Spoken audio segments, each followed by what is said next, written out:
নমস্কার বন্ধুরা, village blog with Sarbari চ্যানেলে আপনাদের সবাইকে স্বাগত। বন্ধুরা, আজকে এই যে দেখুন আপনার দাদা এই যে কাঁঠাল নিয়ে আসছে, যে গাছে ইঁচড়। এখন এই ইঁচড় রান্না করব আমি। এই যে বড় বড় বাগদা আর এই হরিণা চিংড়ি দিয়ে গেট থেকে মারছে, এখন এটা দিয়ে ইঁচড় রান্না করব। আজকে ইঁচড়টা আমি সম্পূর্ণ ভিন্নভাবে রান্না করব, তো স্কিপ না করে সম্পূর্ণ ভিডিওটি দেখতে থাকুন। এখন প্রথমে আমি চুলাটা জ্বালিয়ে নেব।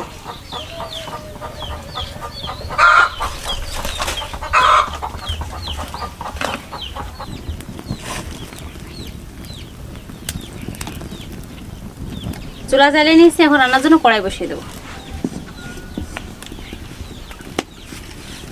বন্ধুরা, আগেকার দিনে বাড়িতে ঠাকুরমা দিদিমারা যেভাবে রান্না করতো মাংস এঁচড়, ঠিক আমিও সেভাবে রান্না করব। আজকে কিন্তু আমি এঁচড় মাংসের মতো সমস্ত মশলা দিয়ে, এখানে আমি জিরা, শুকনো লঙ্কা, পেঁয়াজ, রসুন একসাথে পেস্ট করে নিয়েছি। এই মশলাগুলো এখন দিয়ে দেবো।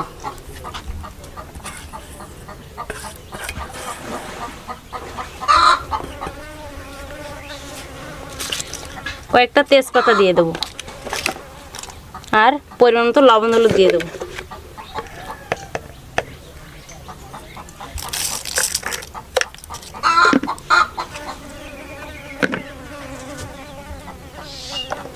দিয়ে দেবো একটু কাঁচা সরিষার তেল।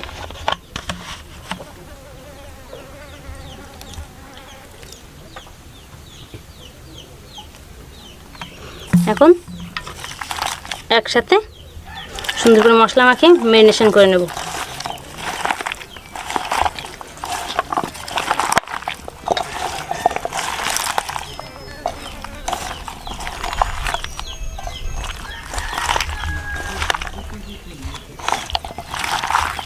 চিংড়ি মাছটাও দিয়ে দেবো। চিংড়ি মাছ আমি আগেই কেটে ধুয়ে সুন্দর করে রেডি করে রাখছি।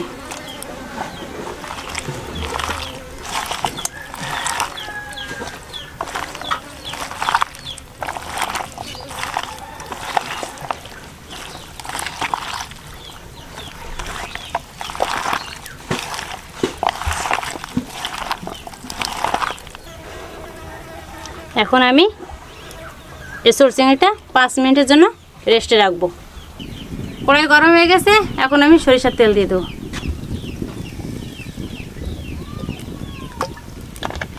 তেল গরম হয়ে গেছে, ফোড়নে দিয়ে দেবো গোটা জিরে।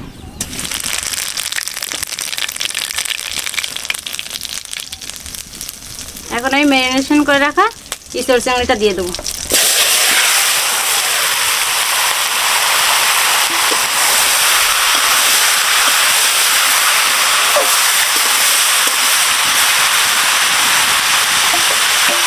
এখন আমি কিছুক্ষণের জন্য ঢাকা দিয়ে রাখবো। এখন আমি ঢাকনাটা উঠাই রাখবো যে কেমন সিদ্ধ হয়েছে।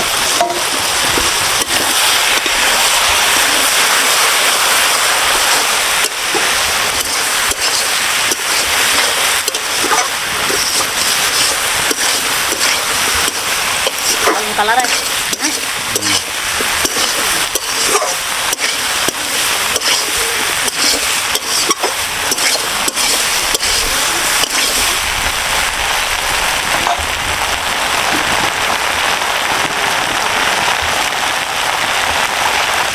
সামান্য একটু তেল দিয়ে দেবো।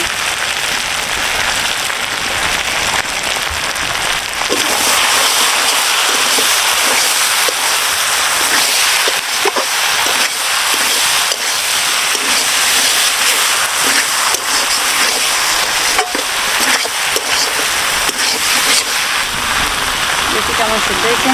এটা প্রায় সিদ্ধ হয়ে গেছে। 5 মিনিট জাল দিতে হবে।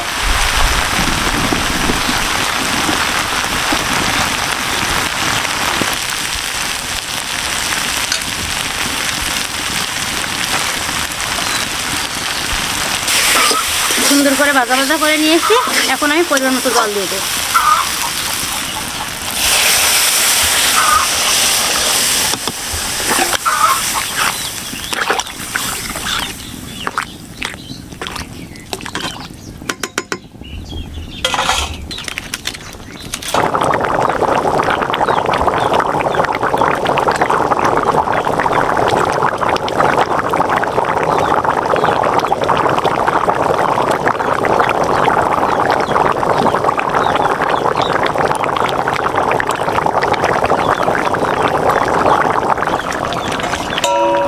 বন্ধুরা আমার এঁচড় চিংড়ি তরকারি প্রায় হয়ে আসছে। এখন আমি এই যে বেটে রাখা গরম মশলাটা দিয়ে দেবো।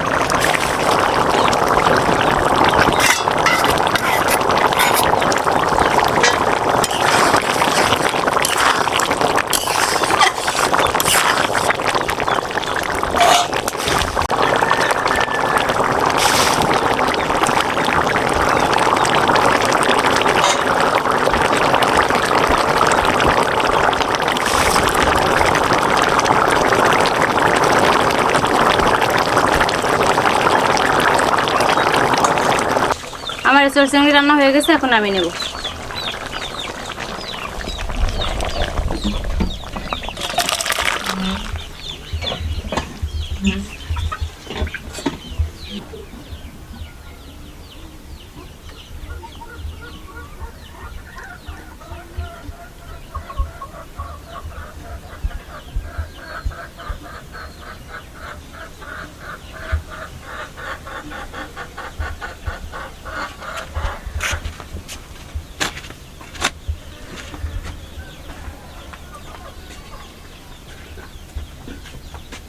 বন্ধুরা এঁচড় চিংড়ি রান্নার রেসিপিটা কেমন হয়েছে অবশ্যই কমেন্টে জানাবেন।